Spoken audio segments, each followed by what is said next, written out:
Hello, everybody. Welcome back to the Talking Ball podcast. I'm your host, Chase. And this is episode number 30 of the podcast. Big 30. We've done 30 of these, which is insane to even think about. I can still remember my first one, I just want to start off by saying thank you for everybody that's been, watching since day one or since yesterday. Everybody, whether you're coming in, if you're brand new or if you've been here for a while, I appreciate everybody and I appreciate all the love. So without further ado, we're gonna get into some NBA and we got some news. We're just gonna talk. We're just gonna talk for an hour, or so. We're gonna talk about sports. Gonna have some fun. So we're gonna hop into basketball here. Some NBA this week. Last Tuesday, after the podcast, we had some games. The Celtics beat the Nuggets. In spite of Jokic's 43 points, he dropped 43, but it wasn't enough to get the win. He had 43, and the Nuggets had 99 points. They had 56 points, and Jokic had 43. So that's crazy. Jaylen Brown had 27 in the win. The Pelicans beat the Grizzlies, and they put up 144 points, as Zion Williamson had 31. The Raptors beat the Bucks. Fred VanVleet had 33, and despite the loss, Giannis had 34. The Lakers beat the Timberwolves off 30 points and 13 rebounds from LeBron. The Blazers beat the Thunder. Damian Lillard scored 31 points, had 10 assists. And our game of the day was Nets-Suns. The Nets beat the Suns by 4, as James Harden had 38 points and 11 assists to be the player of the day for Tuesday. Good games there. Pretty much every winning team had somebody with 30 points. The Raptors beat the Bucks. Obviously, the Raptors have been struggling. They started off 1-6 in the season, but they've been slowly climbing back up. I think they're around the 10th seed or so. Sorry, not the 10th seed, like the 5th seed.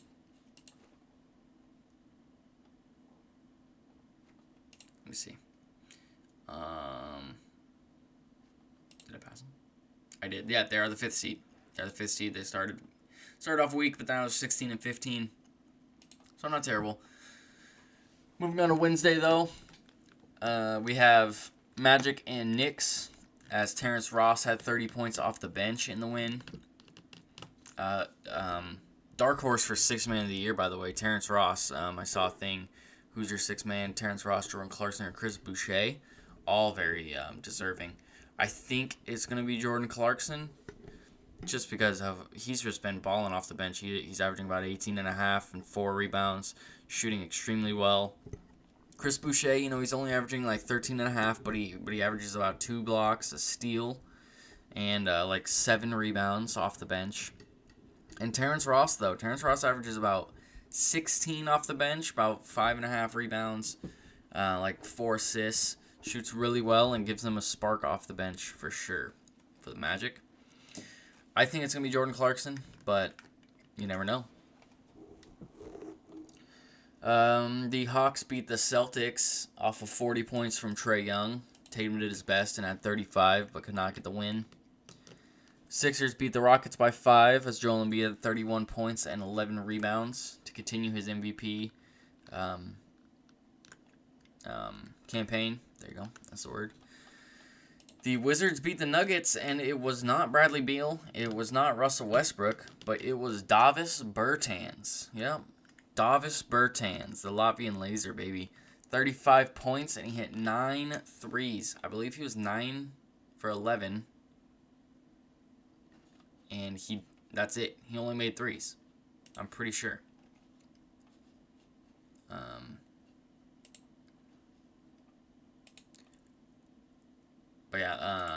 Davis Bertans. I was really hoping I could make him player of the week. He had a crazy game. But I was not able to because we had some other top performers. Bradley Beal only had 25 in that game. only 25. 10 assists as well. And he made the game-winning free throws. He drove in. They got called a foul with 0.1 seconds left. But Davis Bertans 9 for 11 from the field, 9 for 11 from 3, and he was 8 for 8 at the free throw line. So that is what contributed to his 35 points. Off the bench. Played 30 minutes, but off the bench. Mo Wagner, their starting center, got 3 minutes. I wonder if he was hurt.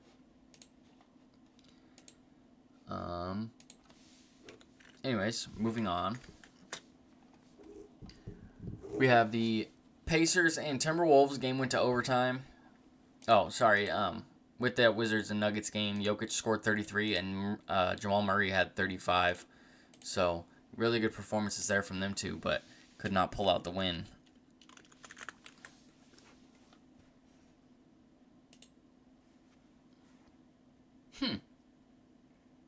Did you guys know Davis Bertans had a brother in the NBA? He scored 3 points a game. He played 12 games for the New Orleans Pelicans. Diaries Bertans. Cool. Sorry. Yeah, he's from Latvia. I just want to make sure that was his name. That was his nickname. Anyways, the Pacers and Timberwolves game in overtime. Domantas Sabonis had 36 points and 16 rebounds and 10 assists. Triple-double for Sabonis there. Malcolm Brogdon had 32 for the Pacers. And then Karl Anthony Towns had 30 points, 10 rebounds, and Malik Beasley had 31 points for the Timberwolves in the overtime loss. The Bulls beat the Pistons by 3 off of Zach LaVine's 37. Jeremy Grant did all he could, scored 43, but could not lift the Pistons to a win. The Blazers beat the Pelicans by 2, which is our game of the week. Damian Lillard had 43 points and 16 assists to be the player of the week.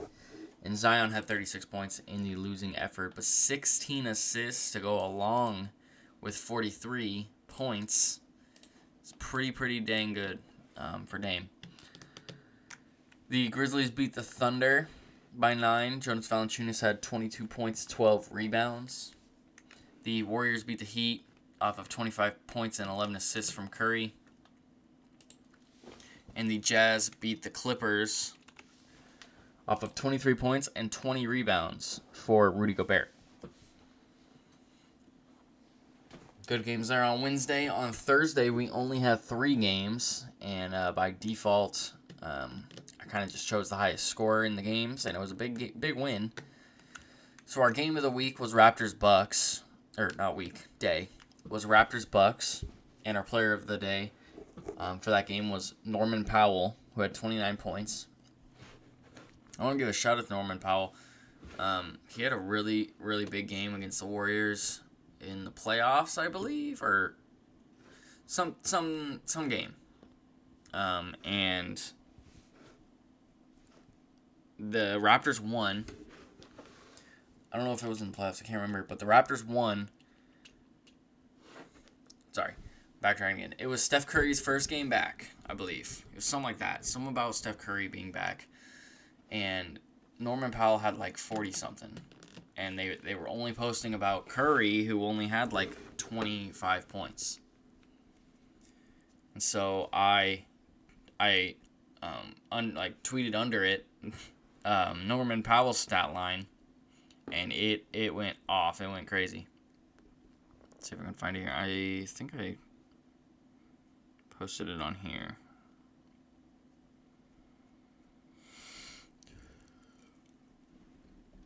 Excuse me.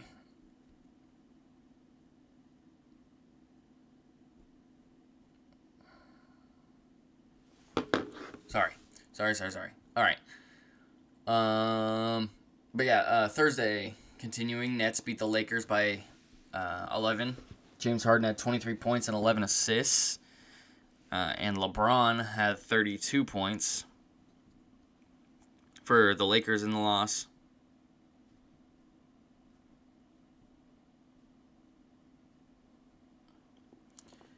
Then the last game on Thursday, the Heat beat the Kings off of 27.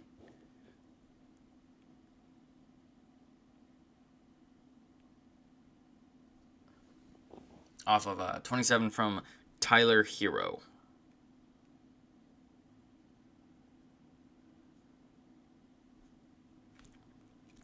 Okay, I am done trying to find this Norman Powell tweet. I don't care anymore. Moving on to Friday, though, we had a big slate of games here. Magic and Warriors. The Magic take down the Warriors by 4. Vucevic had a triple-double, 30 points, 16 rebounds, 10 assists, showing why he's one of my favorite centers in the league. We had 2 big games here, and I had to choose who was the player of the game, or player of the day and game of the day, because they scored the exact same amount of points, but in different ways. And they both played meh teams. Nuggets, Cavs. Nuggets beat the Cavs by 17. Jamal Murray had 50 points and made 8 threes.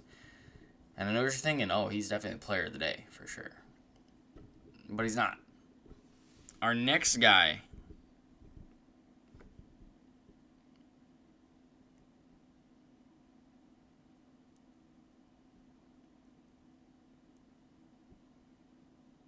Dang, sorry, I just got a notification that Tiger Woods was injured in a bad car accident. So, hopefully he recovers. Prayers to him. Wow. Yeah. Hopefully he pulls through. Oh man. Anyways.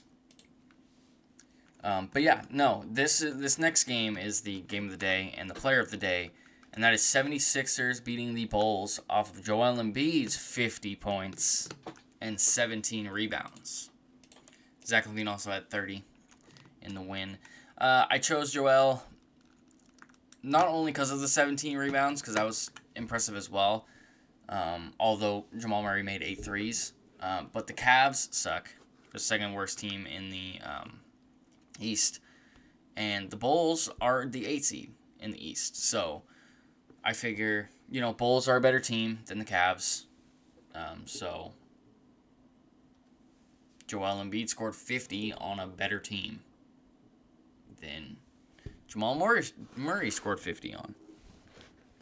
So that was my logic with that. So yeah, Joel Embiid is our player of the day, and the game of the day was 76ers Bulls. With that 50-point performance from Joel. Sorry, Mike. I should have fixed my green screen before starting this, but it's too late now. I'm not going to restart, so sorry if it's a little janky. Anyways.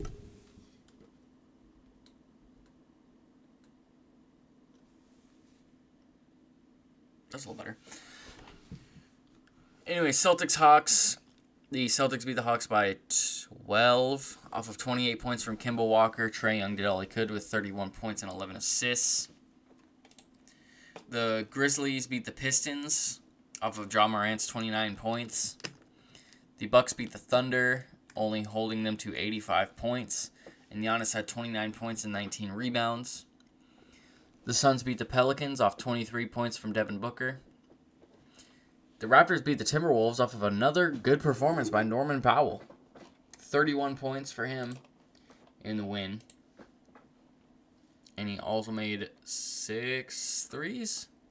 I think he made 6 threes. Yeah,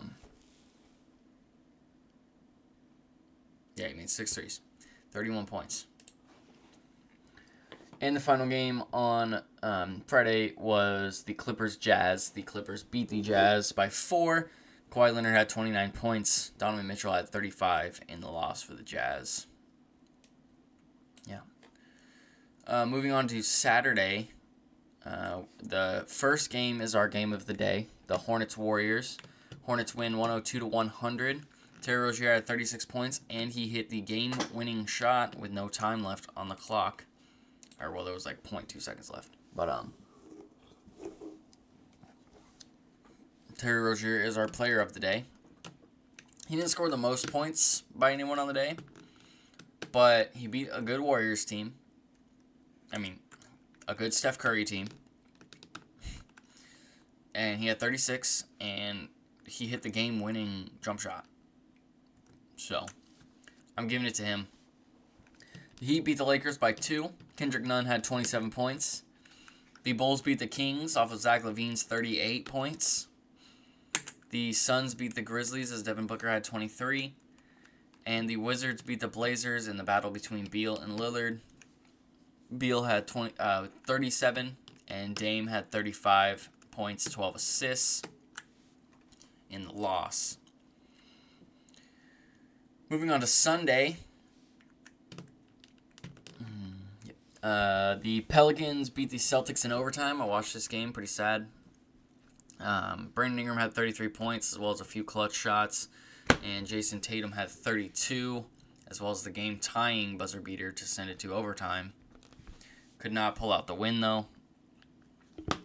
The Thunder beat the Cavs off of 31 points from Shai Gilgeous-Alexander. The Magic beat the Pistons. Vucevic had 37 and 12. The Raptors beat the Sixers on 23 points from Fred VanVleet. The Knicks beat the Timberwolves. Julius Randle had 25 points and 14 rebounds.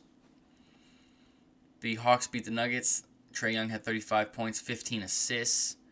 And Jamal Murray had 30 points. The Nets beat the Clippers off of 37 points, 11 rebounds from James Harden. And Paul George had 34 points for the Clippers. And our game of the day, / player of the day, was Bucks-Kings. As the Bucks win, Giannis had 38 points and 18 rebounds to be our player of the day. And Chris Middleton also was there with 32 points in the win. And our last day of games is Monday. We had the Bulls and Rockets to start off. The Bulls beat the Rockets by 20, and Kobe White had 24 points and 10 rebounds. The Mavericks beat the Grizzlies off of 29 points from Tim Hardaway Jr. as he hit 7 threes. The Heat beat the Thunder as Duncan Robinson had 22 points.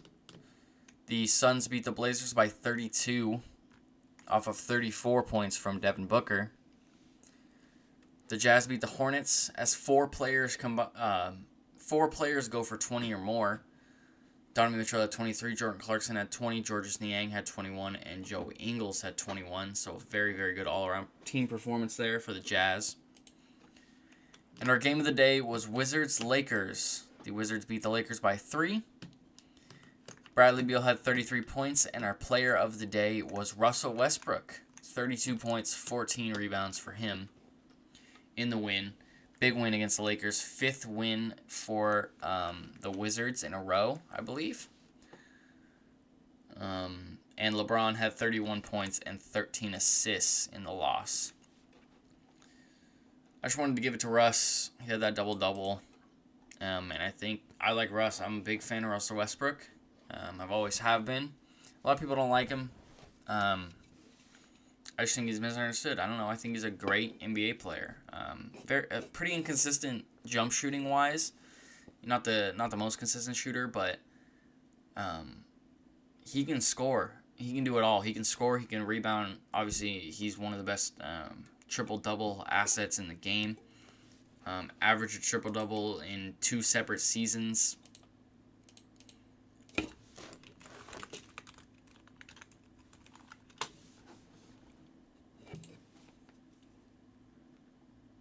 It just goes to basketball reference. Average triple-double in multiple seasons and is about, 6 plus 21, 20, 27? 27 triple-doubles away from tying Oscar Robertson for the most. So 28 triple-doubles away from having the most triple-doubles in NBA history. And the next closest is LeBron with 97. And Oscar has 181. And Russ is at 154 right now. So even Russ is 57 triple-doubles ahead of LeBron. Simmons is... Oh, Luke is at 12. Which, I mean, is only 32 triple-doubles. So, take that with a grain of salt. But at the same time, Luka's like, what, 20... 23? 22? 20. Almost 22. Almost 22. Not even 23. I mean, 22 yet. Almost 22. But yeah, Russell Westbrook. 9-time All-Star, 2-time scoring champ. NBA All-Star champ? What does that mean? MVP? No, 2-time All-Star MVP. 9-time All-NBA. And was the MVP in 2016-2017. This year, he's averaging 20. This is the most depressing stat line, like in like a good way. He's averaging 19.9, 20, 9.7 rebounds, and 9.7 assists. So he's basically averaging a triple-double through 21 games this season that he's played. People always bag on him because of his shooting. And I agree, he's not the greatest shooter. He shoots 42%, which isn't bad from the field, but 29% from 3. Pretty bad. 30 overall in his career, 30%. And he's not a good free throw shooter either, shooting 61% this year and about 80 overall in his career. But we go through here. Let's see. When were the years he averaged triple-double? Right here. 2017, 2018, and 3 years in a row, he averaged triple-double. 3 years in a row, he averaged triple-double. 2016-17 with OKC, 17-18 with OKC, and 18-19 with OKC. Man, he really only played in Houston for 1 season. I didn't know that. I swear, I thought he played there for more than a season. Interesting. He almost averaged a triple-double in 15-16, was just some rebounds shy, But 3 seasons in a row, averaging a triple-double. One of the seasons he averaged about 32 points, 31.6. And crazy. Just crazy numbers.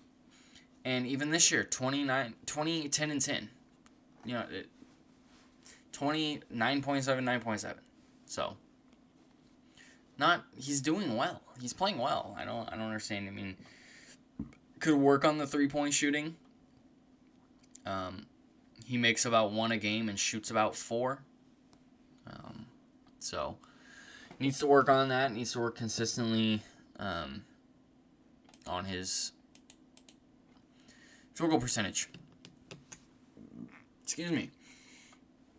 Man, all right, we're going to move on to news here, a little under halfway through the podcast. We're going to come back and actually we got some pretty decent NFL news that might take up a good bit of time, but we might come back to basketball, get through standings through the week and all that as we normally do. But as of right now, for news, I'm going to stick with NBA for now, and we're going to get right into it. To start off NBA news, we're going to start by telling you guys the All-Star starters. They're actually announcing the reserves today as I record this podcast, so they will not be on here. I will talk about them next podcast, but they are not going to be on this one. So for the Eastern Conference, the starters are Kyrie Irving from the Nets, Bradley Beal from the Wizards, Kevin Durant from the Nets, Giannis from the Bucks, and Joel Embiid from the 76ers. All, yeah. Those are all who I would say deserve to be All-Star starters. Now, as for the Western Conference, we have Steph Curry. I'll save our shooting guard for last. Kawhi Leonard, LeBron James, Nikola Jokic. And the fifth was Luka Doncic, who won a tiebreaker against Damian Lillard, in which the tiebreaker went to the fan vote.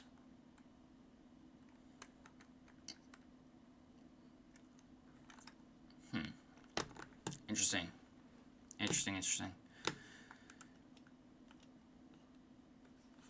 Dame won the player vote as well as the media vote.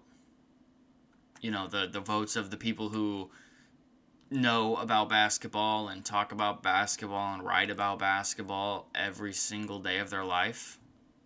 Yeah, those guys voted Damian Lillard to be the starter.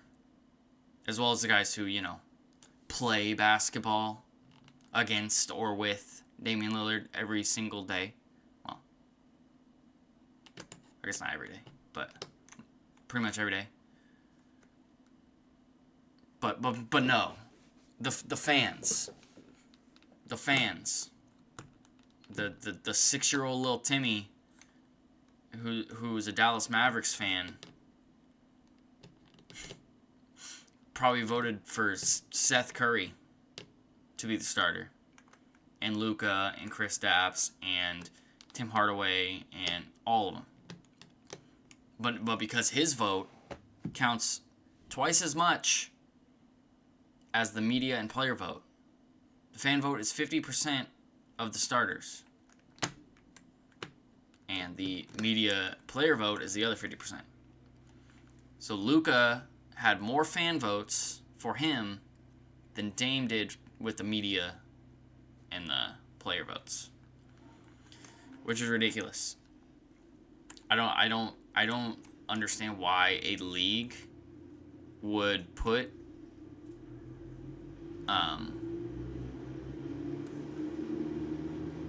I'm so sorry if you can hear that. I don't know what is going on. Anyways, I don't know why the league would put something like this into the hands of people who sit on their couch and watch basketball all day. Or not even all day.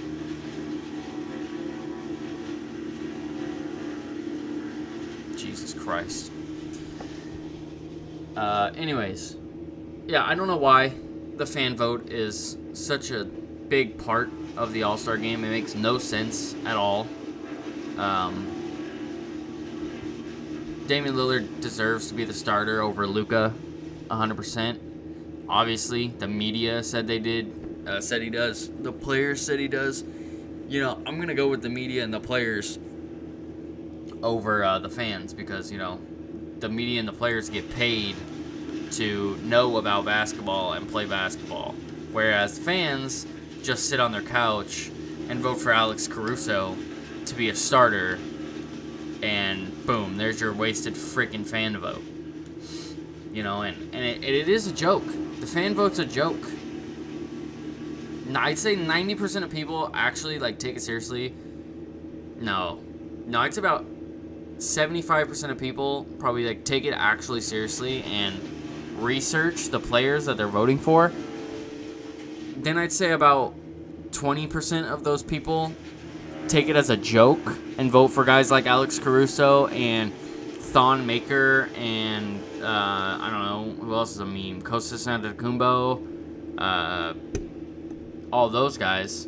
And then the other 5% just vote for their favorite players and their favorite team and just don't even care about anything. Like I said, little Timmy, the Mavericks fan, probably voted for his starters to be Seth Curry, Tim Hardaway Jr., Luka, Dorian Finney-Smith, and Kristaps. Bam, that was his starting five. That was his starting five of players.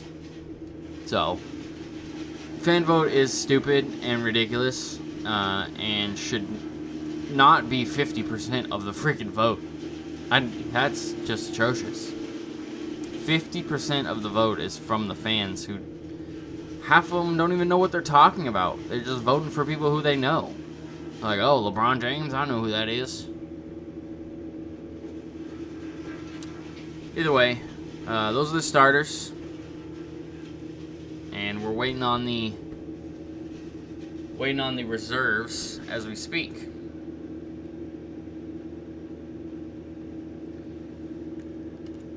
So moving on. Sorry about the noise there. We had an ice storm not too long ago, and froze all the trees, broke down a bunch of branches and limbs and trees, and they all fell. And so now that noise you're hearing is the dudes that are going around and taking all the tree branches and throwing them into the little wood chipper thingy. That is the noise that is going on, so I cannot stop it, and I apologize, but we're going to keep moving. As the Rockets and DeMarcus Cousins are parting ways, most likely via a buyout, so he will be available to a team to pick him up. Seems like the Lakers might be interested, and I've been hearing stuff about the Nets. I don't know. Apparently, people want him to ring chase, so we'll see what he does. Chris Paul moves to 6th in all-time assists, passing Oscar Robertson for 6th. And he is 254 assists away from moving up to 5th and passing Magic Johnson.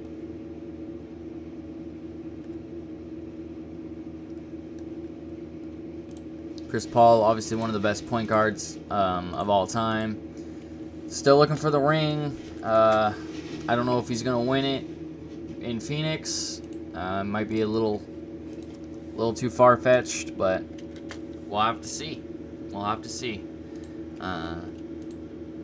Maybe if he wants to stick around a couple more years so Ayton and Booker can develop more, but we'll see.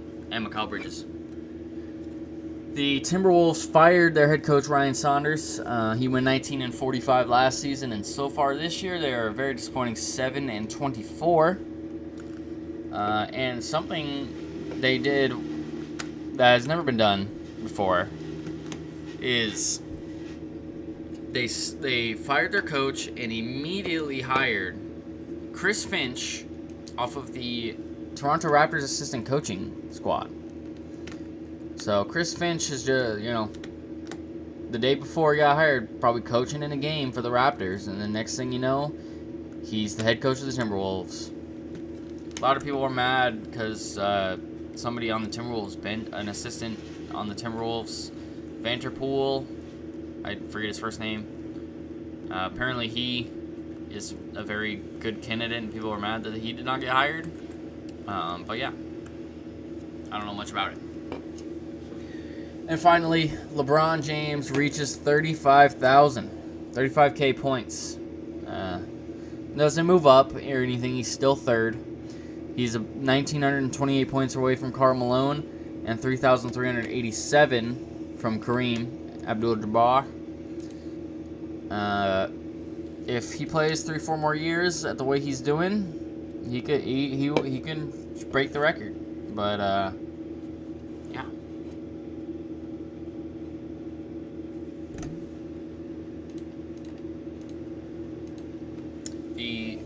Okay, so we're going to move on to NFL news. Got a few things here, about 5 different things I want to talk about. The Panthers released Kawan Short, who was a 2-time Pro Bowler. He's struggled with injuries the last few years. I believe he played about 5 games or so the last few years, I think it said. So they're releasing him. Can he produce for another team? Maybe. I'm not sure of his age. I can get that information here in just one second.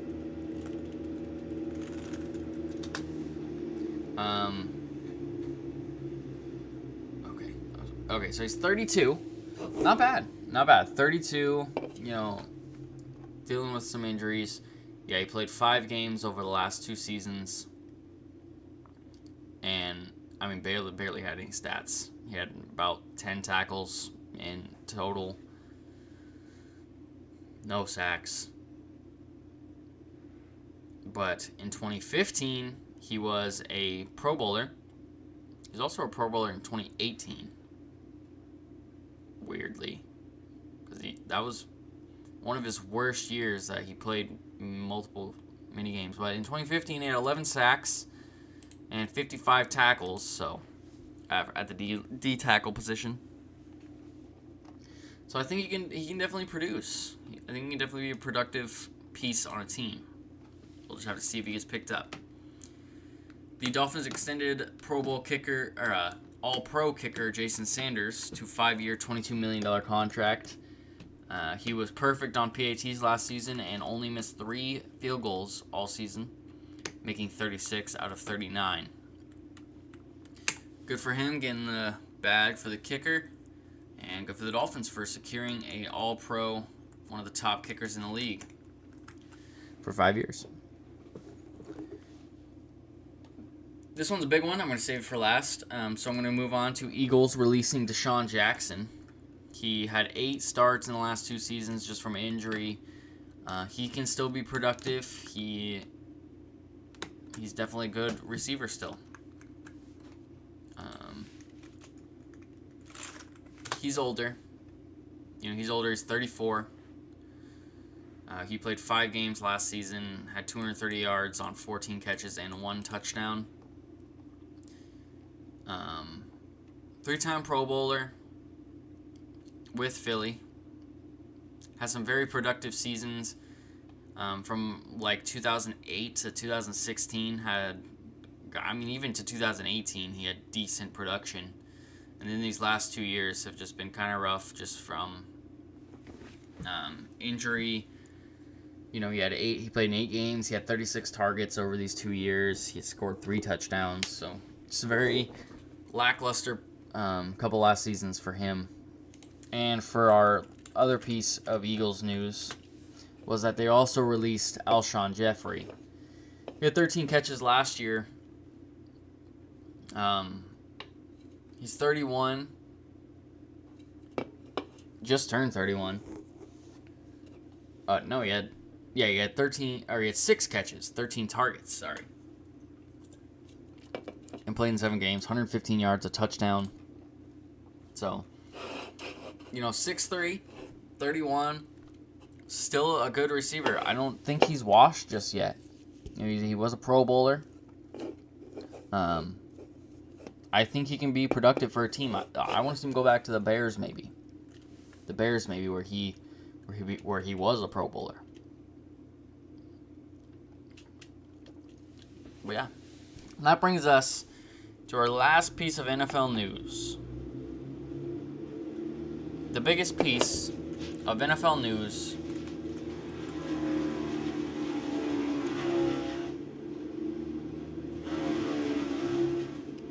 sorry about that.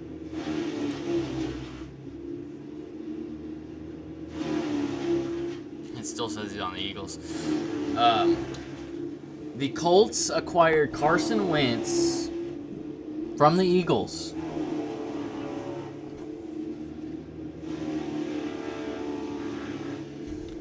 Dude, I can't. I'm so sorry. This is so freaking bad. I didn't know this was going to happen. This is annoying. Either way, they got him for a 3rd-round pick and a 2022 second-round pick that may become a first-round pick. What can I say? It's Carson Wentz, former MVP candidate, Pro Bowler 2017. Very productive first 4 years in the league. And then the last season were just kind of rough. Most interceptions he's thrown since his rookie season. 15 interceptions. He threw for about 2,600 yards and 16 touchdowns before being benched. Worst completion percentage of his career. Worst record of his career, 3-8-1 at the time of his benching. Most interceptions he's thrown, least amount of touchdowns since his rookie year. He got sacked 50 times in 12 games. 50 times in 12 games. Just for some reference, his rookie season, he got sacked 33 times in 16 games, and last year he got sacked 37 times, also in 16 games. He got sacked 50 times in 12. 50 times in 12 games. What even is that average? It's sack percentage was 10%. Percentage of time sacked when attempting to pass. 10% of Carson Wentz's dropbacks of a pass play resulted in a sack.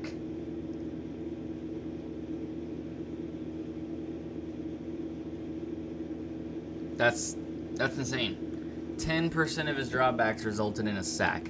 Worst QBR since his rookie year at 49.6.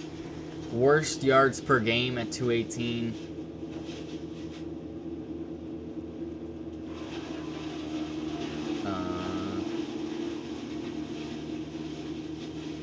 Yeah. Just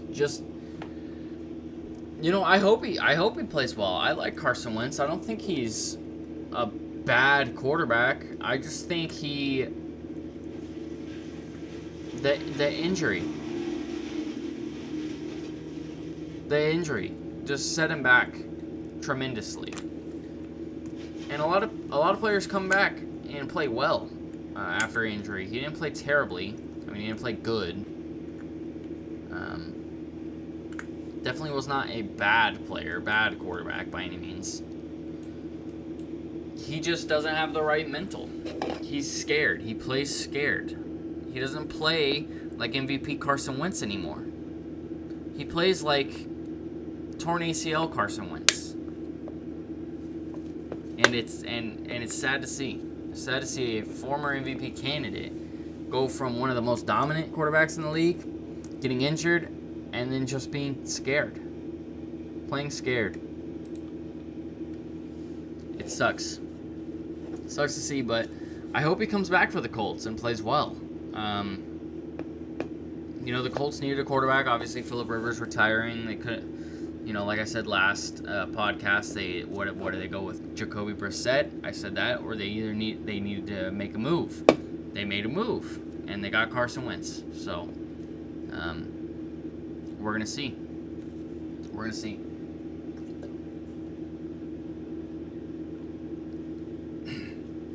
That's it for NFL news. We have a few other news. I'm going to... So I scrapped college basketball, as you guys know.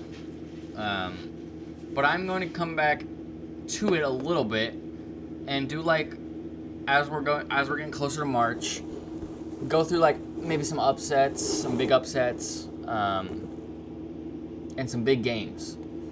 So this was a big game. Number 3 Michigan beating number 4 Ohio State by 5. Big game as Michigan improves to 16-1 and Ohio State falls to 18-5.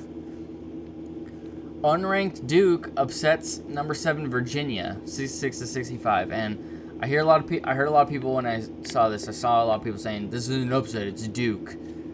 It is an upset, man. Duke sucks. Jalen Johnson or whatever his name is just quit. He was your best player, arguably. So, to beat the number 7 team in Virginia, and Virginia is good. So, to beat them as an unranked Duke team, pretty good. Duke improves to 11-8, and Virginia falls to 15-6. And our last piece was that West Virginia beat number 13 West Virginia, beat number 12 Texas, after being down by 19 points in the second half. They were down by 19 at the start of the second half, or a few minutes into the second half, and they clawed their way back and won, as West Virginia improves to 15-6, and Texas falls to 13-6. And that's going to be it for news. We got about probably 10-15 minutes left. I can end it shorter too, but I'm going to talk about the NBA a little bit, standings and whatnot. We're going to go through standings as they stand today. So in the Eastern Conference, it's looking fairly the same. The Sixers and Nets are 1-2. Sixers are 20-11, and the Nets are 20-12. The Bucks are 18-13 at 3. The Pacers sit at 4 at 15-14. The Raptors are at 5 at 16-15. Then the Celtics, Knicks, and Bulls round out the 6 through 8 spot.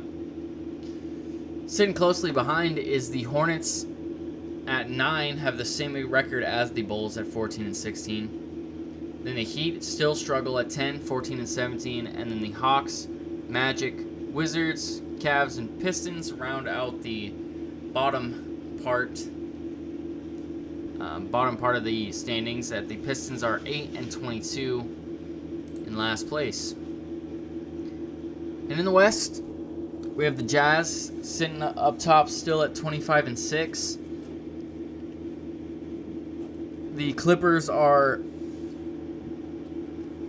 and Lakers are 2 and 3, both sitting at 22 and 10. The Suns are 4th, sitting at 20 and 10. The Blazers are 18 and 12 at the number 5 spot, and the Spurs are 16 and 11 at number 6. The Nuggets and Warriors round out 7 and 8, going 16 and 14 and 16 and 15. Mavericks continue to struggle. They're 14 and 15, sitting at the 9 spot. The Grizzlies sit at 10 at 13 and 14. And the Pelicans, Kings, Thunder, Rockets, and Timberwolves round out the bottom portion, as the Timberwolves are going 7 and 24 this year, as we talked about with the Ryan Saunders firing. So maybe a new change of scenery may help the Timberwolves not be the worst team in the NBA. Probably going to be the worst team in the West, but they still got the Pistons sitting. They're one game behind the Pistons. And I mean, what is there to talk about, right? Let's change gears to football. I've been hearing a lot about Russell Wilson and about him and trade rumors. I just want to say I think that could be the stupidest thing that Seahawks do if they trade him. It could also be a decent thing. Just depending on what you get for him, right? Right now, the price is said to be at least 3 first-round picks. At least 3 firsts. And all in all, unless those are like top 5, top 10 picks, I need some talent. I need to get some talent back. If not a talented quarterback. Because right now, who even is Seattle's backup quarterback? Geno Smith, Alex Magoo, and Danny Etling. What? I thought he played for the Patriots. Whatever. But yeah, Geno Smith. So the only thing I can think of that would be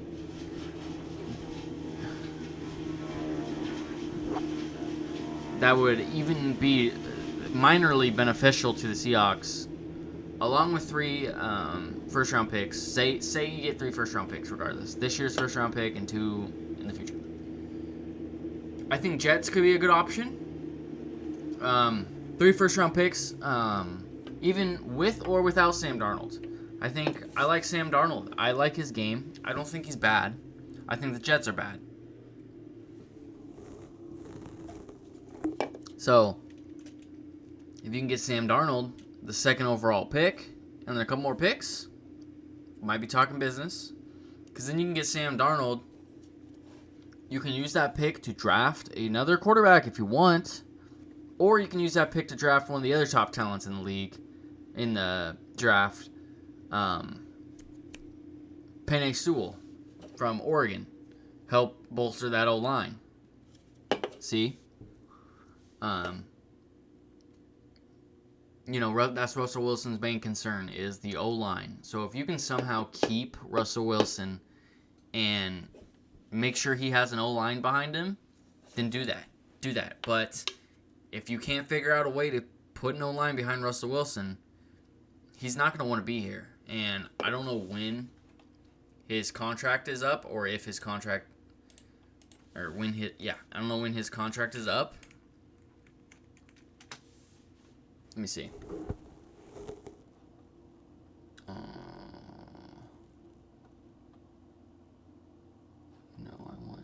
contract.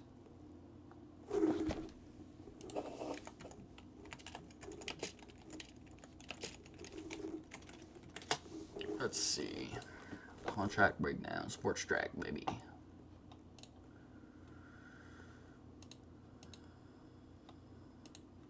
Jesus Christ. Okay, so. Yeah, so he still has.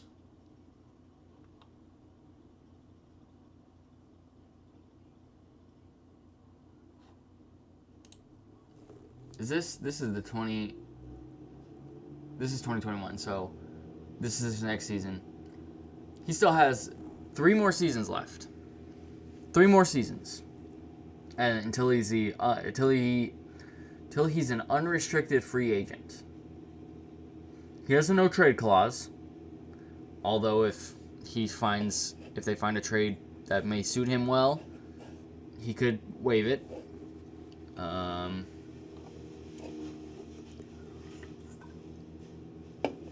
Yeah, as of right now, he's signed through 2023. Signed a 4-year deal in 2019. So yeah. Right now, he will have to wait until 2024 until he's an unrestricted free agent to sign somewhere of his choosing. So, I mean, and I would never think he would do this, but the only other reason that he would get traded is if he, just refused to play.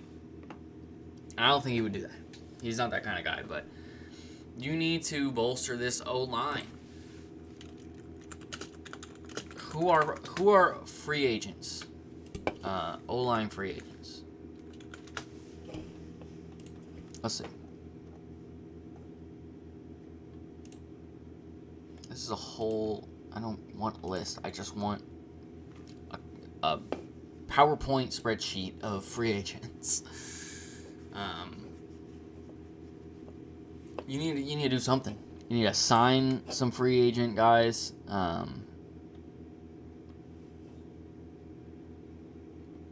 Let me see where. Offensive line, baby. So who do we got in the offensive line right now? Brandon Scherf, Joe Thuney, Trent Williams, Russell Okung, Alex Mack, Mike Pouncey, who retired, Corey Linsley, Villanueva, Jarrett Sweezy, Jason Peters, Austin Blythe, Cam Fleming. You got a lot. Ted Karras. Yeah, Cam Irving, Mike Upati, who already is on Seattle. Seattle has... Anyways. So, there are guys in free agency that are good guys to sign. Good guys to sign. Let's see. Let's see a mock draft here. Texans trade Deshaun Watson to the Dolphins and go O-line. What the heck? Imagine. Justin Fields is not going second. Man, 3 quarterbacks in the top 4? Dude, I just want a regular mock draft. I don't want any of these hypothetical...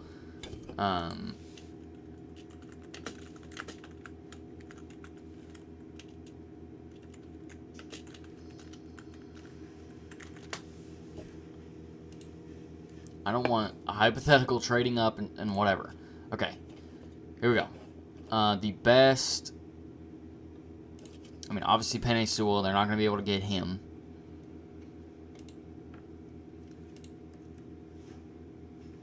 But there's a lot of talent in this draft class. Oh, yeah. Look at... There's so much talent in this draft class at... O-line. They just need to go all in. They need to go O-line and they need to go defense. They need to go secondary. Their linebackers are fine. Bobby Wagner, KJ Wright, they can hold that down. Bruce Irvin, he's coming back. Shaq Griffin, he's the only guy. Quinn Dunbar, maybe. They need help. They need help in the secondary. Seattle needs help in the secondary. They need help on the O-line. If you can get some holes that Chris Carson can run through, give Russ some time to throw to DK. They have the most talented they might have the most talented offense in the NFL. Like, when you look at it, Russell Wilson, top 3 quarterback. Chris Carson, he's a top 7, top 8 running back when he's healthy. DK Metcalf, top 5. Tyler Lockett, probably top 15. Top 15, most likely. David Moore, probably a top 30 guy. I think David Moore is extremely good. Probably top 30. You know, tight end can use some work, but it's Will Dissly and Jacob Hollister. They have been doing really well in Seattle for a long time. So, I don't think they need to go, but Dwayne Brown, that's about the only solid lineman they got. The rest of them, all trash. All trash. Just Dwayne Brown. Then you go to their defense. Their D-line, pretty nasty. Carlos Dunlap, Poona Ford, Jaron Reed, Benson Mayowa. All solid D-linemen. They're fine. Linebackers, KJ Wright, Bobby Wagner, Bruce Irvin. Easy. And then you hit the secondary. Shaq Griffin, Jamal Adams, Quandre Diggs. 3 good players. Obviously, Diggs and Adams making the Pro Bowl. Shaq Griffin, he's small. He's undersized. Yeah, and he does get burnt. But I think he's still a good corner. Trey Flowers is all right. Quentin Dunbar, he's old. But this defense was one of the worst. One of the worst. And Russell Wilson was one of the most sacked quarterbacks in the league. He's been sacked like over 300 times or something since entering the league.